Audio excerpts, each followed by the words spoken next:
إن الحمد لله نحمده ونستعينه ونستغفره، ونعوذ بالله تعالى من شرور أنفسنا ومن سيئات أعمالنا. من يهده الله فلا مضل له، ومن يضلل فلا هادي له. وأشهد أن لا إله إلا الله وحده لا شريك له، وأشهد أن محمدًا عبده ورسوله صلى الله عليه وعلى آله وأصحابه ومن تبعهم بإحسان إلى يوم الدين، وسلم تسليما كثيرا. يا أيها الذين آمنوا اتقوا الله حق تقاته ولا تموتن إلا وأنتم مسلمون. يا أيها الناس اتقوا ربكم الذي خلقكم من نفس واحدة، وخلق منها زوجها، وبث منهما رجالا كثيرا ونساء. واتقوا الله الذي تساءلون به والأرحام، إن الله كان عليكم رقيبا. يا أيها الذين آمنوا اتقوا الله وقولوا قولا سديدا يصلح لكم أعمالكم ويغفر لكم ذنوبكم، ومن يطع الله ورسوله فقد فاز فوزا عظيما. أما بعد، أيها المسلمون، إن يوم القيامة يوم عظيم مخيف، وهو اليوم الآخر الذي ليس بعده يوم، وسيفترق الناس بعده إلى فريقين، فريق في الجنة وفريق في السعير. قال الله جل وعلا: ويوم تقوم الساعة يومئذ يتفرقون، فأما الذين آمنوا وعملوا الصالحات فهم في روضة يحبرون، وأما الذين كفروا وكذبوا بآياتنا فأولئك في العذاب محضرون. وإن أعظم مشاهد يوم القيامة أيها المسلمون هو الإتيان بنار جهنم، حين يؤتى بها ويراها الناس يجرونها ملائكة العذاب. هذا هو أعظم المشاهد وأكبر المخاوف وأجل المخاطر. هذا هو الخوف الذي تبلغ القلوب منه الحناجر. قال صلى الله عليه وسلم: يؤتى بجهنم يومئذ لها 70,000 زمام، مع كل زمام 70,000 ملك يجرونها. ولكم أن تتصوروا عباد الله، لكم أن تتصوروا زماما يمسكه 70,000 ملك. ما حجم هذا الزمام الذي يمسكه 70,000 ملك؟ ليس 70,000 رجل، بل 70,000 ملك.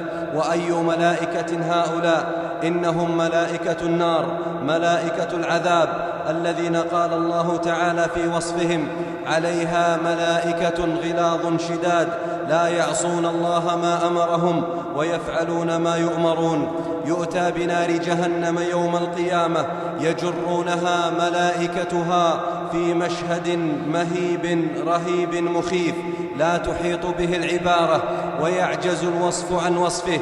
يسمعون صوتها من مسيرة 100 عام، يسمعون تغيظها وغضبها وزفيرها وأغلالها وصوت لهيبها من مسيرة 100 عام، وهي تراهم من مسيرة 100 عام، فإذا رأت أهلها تقطعت غضبا عليهم. قال الله تعالى: إذا رأتهم من مكان بعيد سمعوا لها تغيظا وزفيرا، تكاد تتقطع من الغضب والغيظ حنقا على من عصوا ربها وخالقها. نار حامية، نار محرقة، نار ليس فيها من النعيم مثقال ذرة. هي دار الذل والهوان، هي دار العذاب والخذلان، هي دار الشهيق والزفرات، هي دار الأنين والعبرات، هي دار الحسرة والندامات، دار الحزن والبكاء والعويل، دار التعذيب والتنكيل. هي أكبر المخاوف وأعظم المخاطر، فكيف غفل عنها الغافلون، وكيف استهان بها العاصون المذنبون. كيف غفلنا عنها، كيف نسيناها، كيف سلكنا طريقها، كيف عصينا خالقها، كيف أمنا من عذابها، كيف وقد أقسم الله جل وعلا 3 مرات على أنها من الأمور العظام الكبار الدواهي. قال ربنا جل وعلا: كلا والقمر والليل إذ أدبر والصبح إذا أسفر إنها لإحدى الكبر، أي إنها لإحدى الأمور العظيمة الكبيرة. طعام أهلها من النار، وشرابهم من النار، ومهادهم من النار، وغطاؤهم من النار وثيابهم من النار. قال الله جل وعلا: قطعت لهم ثياب من نار، يعني فصلت لهم ثياب من نار يصب من فوق رؤوسهم الحميم يصهر به ما في بطونهم والجلود، ولهم مقامع من حديد، لهم مطارق عظيمة من حديد يضربهم بها ملائكة العذاب، فيحاولون الهروب من النار فتردهم الملائكة على وجوههم، كلما أرادوا أن يخرجوا منها أعيدوا فيها وذوقوا عذاب الحريق. نار عظيمة يا عباد الله، نار عظيمة، فما أعظم غفلتنا، نار عظيمة فما أعظم جهلنا، نار خوف الله بها ملائكته المقربين فقال: ومن يقل منهم إني إله من دونه فذلك نجزيه جهنم كذلك نجزي الظالمين. نار خوف الله بها رسوله صلى الله عليه وسلم فقال: لا تجعل مع الله إلها آخر فتلقى في جهنم ملوما مدحورا.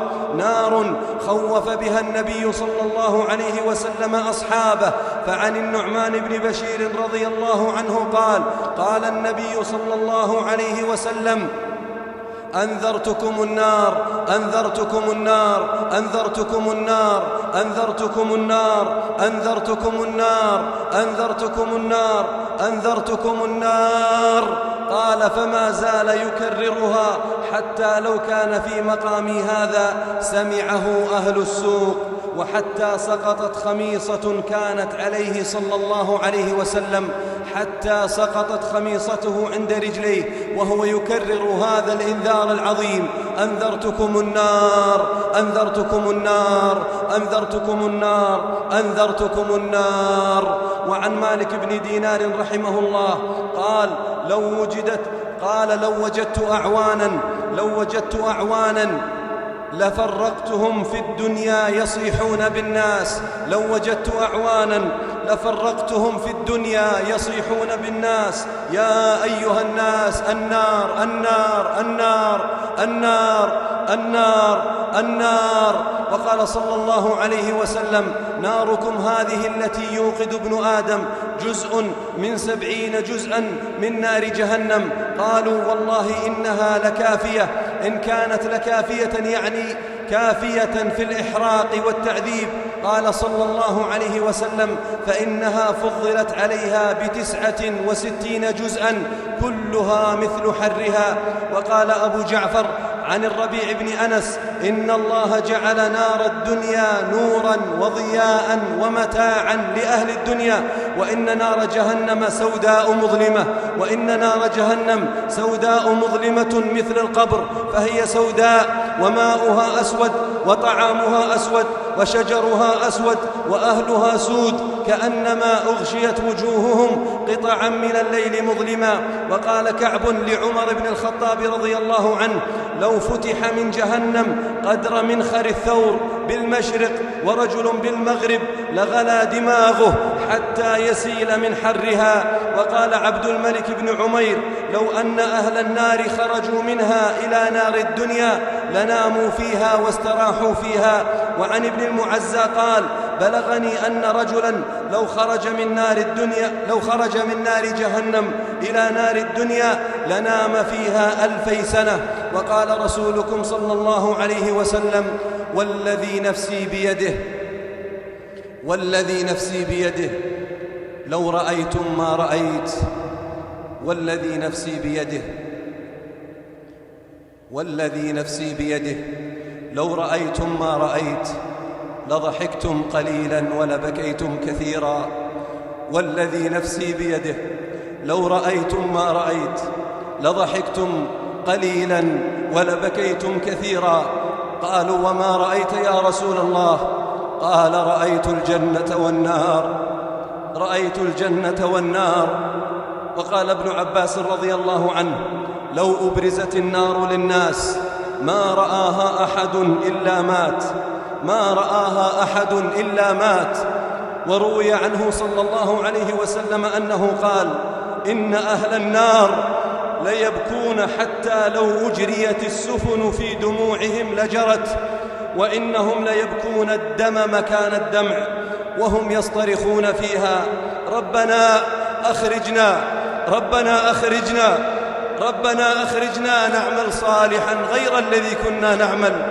يصيحون فيها: ربنا أخرجنا نعمل صالحا غير الذي كنا نعمل، ربنا أخرجنا منها نعمل أعمالا صالحة ونلتزم بشرعك ودينك ونتبع رسولك ونترك المحرمات التي حرمتها علينا. ربنا أخرجنا نعمل صالحا غير الذي كنا نعمل.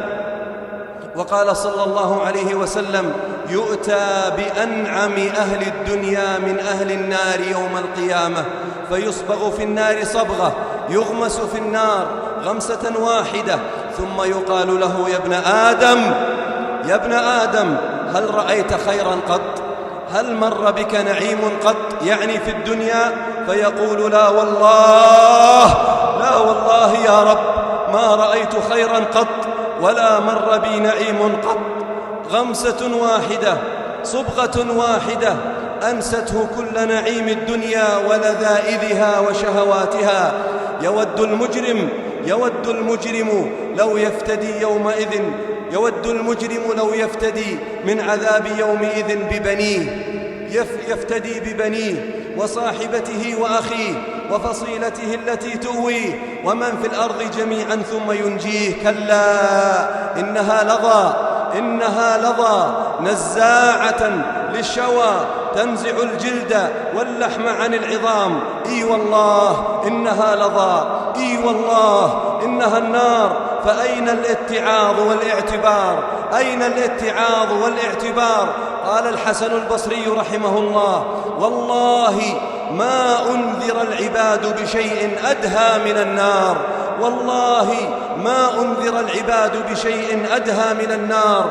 قال الله جل وعلا: فأنذرتكم نارا تلظى، دار المهانة والذل والعقوبة، دار العذاب، دار ليس فيها من الخير مثقال ذرة، وليس فيها شيء يسر ويبهج ولو حبة خردل، واسعة الجوانب كبيرة الأرجاء، فيها جبال من نار وأودية من نار وأنهار من نار وأشجار من نار وأغلال وسلاسل وقيود وحيات وعقارب.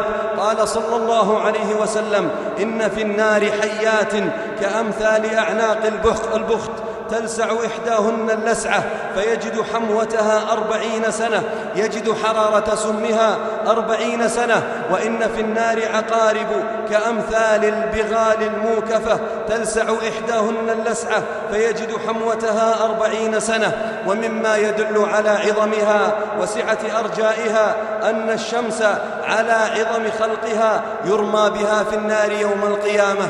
قال صلى الله عليه وسلم: الشمس والقمر مكوران في نار جهنم يوم القيامة. فالحذر الحذر الحذر يا عباد الله، الحذر من الآن. فكوا رقابكم من النار، خلصوا أنفسكم من النار، اعتقوا أنفسكم من النار، اتقوا النار فإن لكم يوما تصعدون فيه على جسرها، اتقوا النار فإن لكم يوما تصعدون فيه على جسرها، وما يدريكم لعل هذا اليوم قريب. احذروا كل الحذر ولا تغفلوا فإن الأمر عظيم، ولا تلعبوا فإن الأمر جد، واستثمروا حياتكم قبل الموت فإنه ليس بعد هذه الدار إلا الجنة أو النار. اللهم أجرنا من النار، اللهم أجرنا من النار، اللهم أجرنا من النار يا رحيم يا رحمن يا عزيز يا غفار. أقول قولي هذا وأستغفر الله لي ولكم ولسائر المسلمين من كل ذنب وخطيئة فاستغفروه إنه هو الغفور الرحيم.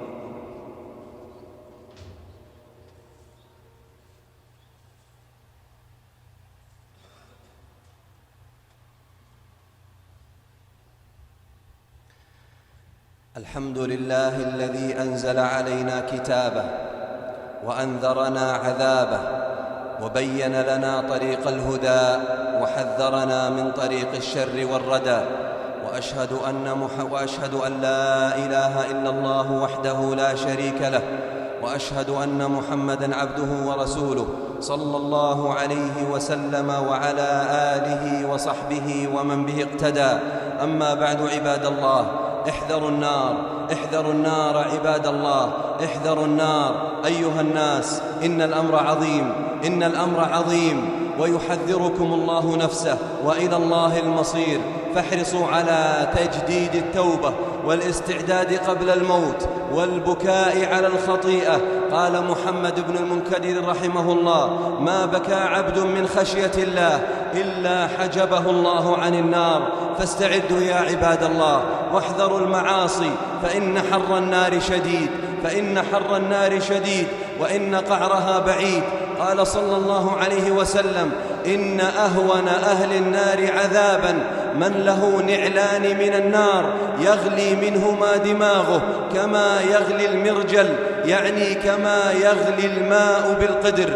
ما يرى أن أحدا أشد منه عذابا، وإنه لأهونهم عذابا. فإذا دخل أهل النار كان لباسهم من النار، وفراشهم من النار، وغطاؤهم من النار، وطعامهم من النار، من الصديد والزقوم. قال رسولكم صلى الله عليه وسلم: لو أن قطرة من الزقوم قطرت في الدنيا لأفسدت على أهل الدنيا معايشهم، فكيف بمن تكون طعامه يوم القيامة؟ يغلي في بطونهم الطعام كما يغلي الحميم، فلا يستطيعون الصبر عليه، فيستسقون ربهم فيسقون من ماء صديد يقطع الأحشاء والأمعاء. قال سبحانه وتعالى: وسقوا ماء حميما فقطع أمعاءهم. فلا تنخدعوا بالدنيا فإنها فانية، ولا تغفلوا عن الآخرة فإنها آتية. والسعيد من أدخله الله الجنة وزحزحه عن النار. قال ربنا سبحانه: كل نفس ذائقة الموت وإنما توفون أجوركم يوم القيامة. فمن زحزح عن النار وأدخل الجنة فقد فاز، وما الحياة الدنيا إلا متاع الغرور.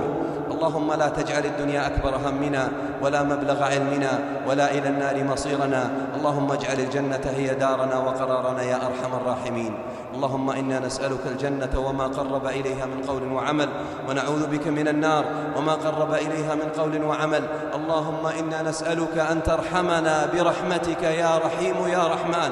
اللهم إنا نسألك أن تتجاوز عما سلف منا وكان. اللهم إنا نسألك أن تتجاوز عما سلف منا وكان، وأن تمد بأعمارنا على طاعتك. اللهم إنا نسألك طول العمر على طاعتك. اللهم إنا نسألك التوبة الصادقة قبل الموت، وأن لا تقبض أرواحنا إلا وأنت راض عنا يا ذا الجلال والإكرام. اللهم اجعل جمعنا هذا مرحوما وتفرقنا بعده معصوما، ولا تجعل فينا ولا من بيننا شقيا ولا محروما. اللهم الطف بأمة محمد أجمعين، اجمع شعثهم ووحد صفهم وقو كلمتهم وانصرهم على عدوك وعدوهم. اللهم أعز الإسلام والمسلمين وأذل الشرك والمشركين يا رب العالمين. اللهم آمنا في ديارنا وأوطاننا، وأصلح أئمتنا وولاة أمورنا، واجعل ولايتنا في من خافك واتقاك واتبع رضاك يا رب العالمين. سبحان ربك رب العزة عما يصفون، وسلام على المرسلين، والحمد لله رب العالمين.